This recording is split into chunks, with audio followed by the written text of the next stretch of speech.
சென்னையில் விவேக் சார் வீடு இருக்கிற சாலைக்கு அவர் பேரே வச்சுருக்காங்க பாருங்கள். இப்போது விவேக் சாரோட வீட்டை காட்டுறேன் பாருங்கள். விவேக் சாருக்கு மொத்தம் 5 குழந்தைங்க. விவேக் சாருக்கு முதல்ல 2 பெண் குழந்தைகள், ஒரு பையன்னு 3 பேர் இருந்தாங்க. கடந்த 2015 வருஷம் விவேக் சாரோட மகன் பிரசன்னா திடீர்னு மறைஞ்சிட்டார். விவேக் சாரோட வீட்டை தான் இப்போ நீங்கள் பார்த்துன்னு இருக்கீங்க. அதுக்கப்புறம் 2017 விவேக் சாருக்கு 2 பெண் குழந்தைகள் பிறந்தது.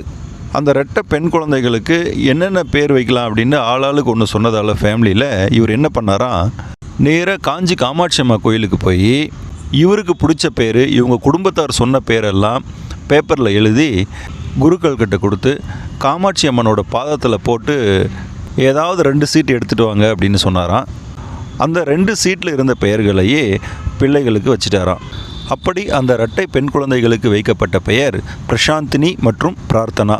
பெண்கள் உறுதியாக இருக்கணும் அப்படின்ற விவேக் சார் விரும்புவார் இல்லையா, அதுக்கேற்ற மாதிரி அவரோட மனைவி ஒரு வலிமையான பெண்மணியாக குடும்பத்தை நடத்துகிறாங்க. விவேக் சாரோட பெரிய பொண்ணு பேர் அமிர்த நந்தினி, அவங்க ஆர்கிடெக்ட் இன்ஜினியராக இருக்காங்க.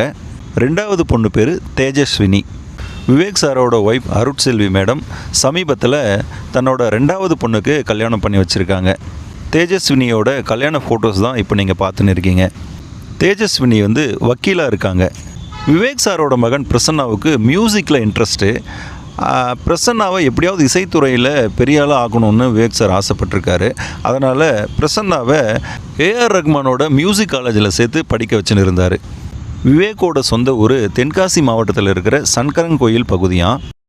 சூப்பர் ஸ்டார் ரஜினிகாந்த் போன்ற நல்ல நல்ல நடிகர்களை எல்லாம் தமிழ் சினிமாவில் அறிமுகப்படுத்தின கே பாலச்சந்தர் சார் தான் விவேக் சாரையும் தமிழ் சினிமாவில் அறிமுகப்படுத்தியிருக்காரு.